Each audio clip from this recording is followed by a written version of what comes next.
Smasher hits or a Choice Scarf Porygon. Because my normal resist on the draft is Dwebble, which will still be put into Berry Juice range.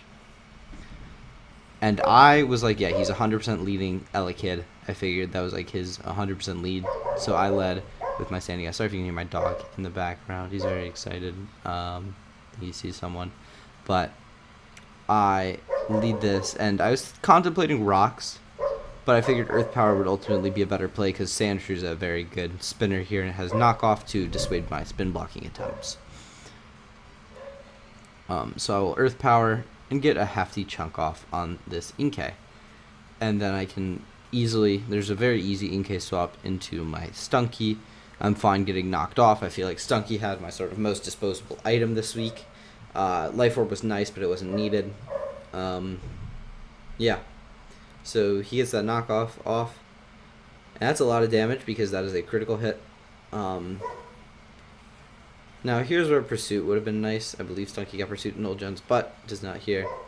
So, but yeah, I can just fire off a very free Crunch here into no resists. Crunch will do a good amount of damage. It'll kill this if this elects to stay in, and it'll put things into like more damage ranges. There is a Sandshrew that could come in and easily chew this up, but in my mind, Sandshrew is most likely Berry Juice, and marking chip on the Berry Juice Sandshrew, or just if it's Eviolite, getting that chip is very nice for my Dwebble later in the game.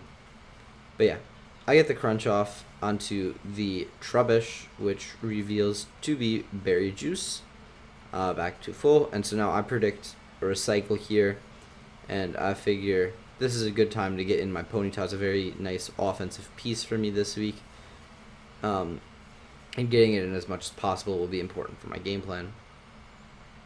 As he goes for an Autotomize and is in actually a quite offensive Trubbish by the look of the set, which I did not really expect, but it has theoretically good enough coverage with Rock Blast and Seed Bomb or Giga Drain and Gunk Shot, but Sandygast can infinitely eat those hits, and my Ponyta is not at risk to dying to a Rock Blast here at all.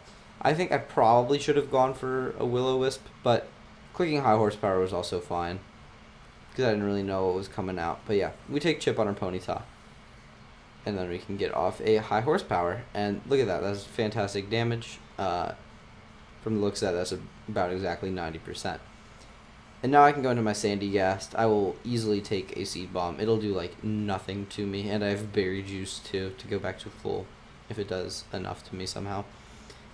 But Rock Blast does nothing because it misses, and I can fire off another free Earth Power. Hindsight, this was pretty free Rocks.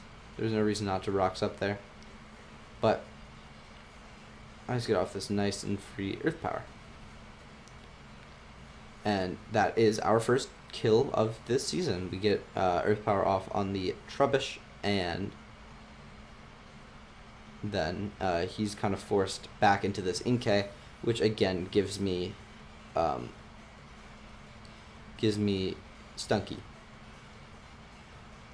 And Stunky, once again, can start forcing more damage on things because his initial Stunky swap is already dead. And then we can potentially force damage on Sandshrew or Tyrant. But he thinks long about what to go into here, but I think there was really only one like viable choice, being the Tyrant. Or not Tyrant, being the Inkay. I don't know why I didn't. No, not speeding this up was fine, because yeah, I think this is just like long turn. We are playing on the 20-minute timer, so taking time like this is not necessarily optimal, but it's Little Cup. The games don't take very long anyways. So Inkay comes out, and I go into my Stunky once again. Worst case, he superpowers it to superpower, but I have Sucker Punch plus Aftermath. Will be able to put this thing very much in range of where I need it to be. As he lands a critical hit, and I get this big Crunch off on whatever wants to come in. But I actually choose to Sucker Punch, thinking that he doesn't know that I would assume Scarf, and thinking he might just pick up the kill on me, I figured Sucker Punch was a good play in sort of accomplishing what I wanted to accomplish. But maybe Boom was better here because I denied setup to things like this Tyrant that can come in here, especially on a predicted Sucker Punch. If Play Rough had came out, it would have been fantastic for me. But yeah, Tyrant, I assume Dragon Dance. It's a viable Scarfer, but I assume Dragon Dance would be the move of choice here. As we actually do get that attack drop, 10% Play Rough attack drop, which is nice, because it means that now, at +1, Tyrant does not kill Squirtle, unless I believe 5-hit Rock Blast, with one of them being a max roll, the 1 in 16 roll. But now I just go for Play Rough, thinking that what if he thinks we're in like a Sucker Punch mind game or something. I don't want to allow a free Dragon Dance. So he gets a Rock Blast off and just finishes off my Stunky. That's fine. Stunky did its purpose this week, and since the Tyrant's at neutral, I figured this is a good opportunity to set up a Shell Smash with my Squirtle, and things that would stop my Shell Smash Squirtle from winning would be a bulky Porygon with an Eviolite, but I think Scarf was better here, or bringing a Choice Scarf Elekid, but I didn't think Scarf would come. I think Life Orb was better here. But if he was truly afraid of this Squirtle, you could have seen that. But yeah, thanks to the attack drop, Squirtle lived this. If we did not get that attack drop, it would not have been. It would have been a roll, but not in our favor. And we definitely would not have been at such a high health total. Not that it matters really what we're at, because we are in Torrent, and from with Torrent, he is 5 surfs away from losing this game, unless he has some prep around me. But yeah, I go for the surf, and there goes the Tyrant. That's 1, and then I'm not necessarily forced out by anything. If anything, knowing that like a Choice Scarf Elekid is a thing is good for me, because then my Dwebble can smash up, and knowing that Porygon is bulky means that it'll be still at like 20%, and we're in a very good spot because of that.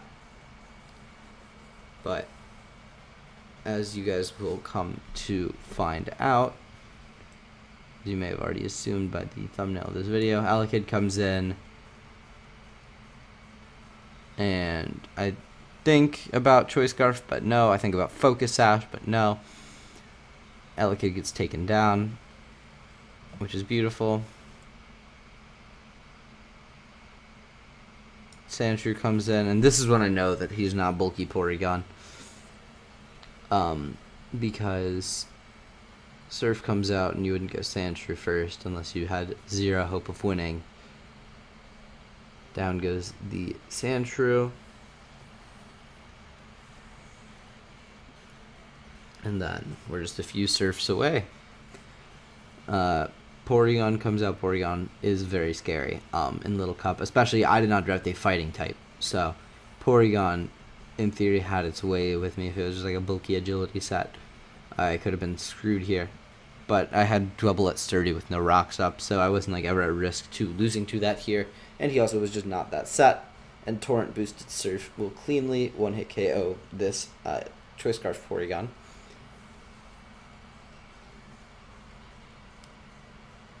And then Inkay will come out.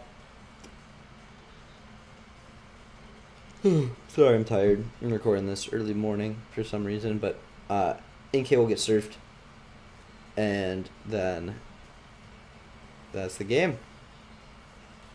We picked up a nice 5-0 victory, which in Little Cup 5-0s are hard to come by. You'll usually be happy with like a 3-0 as like a big diff win.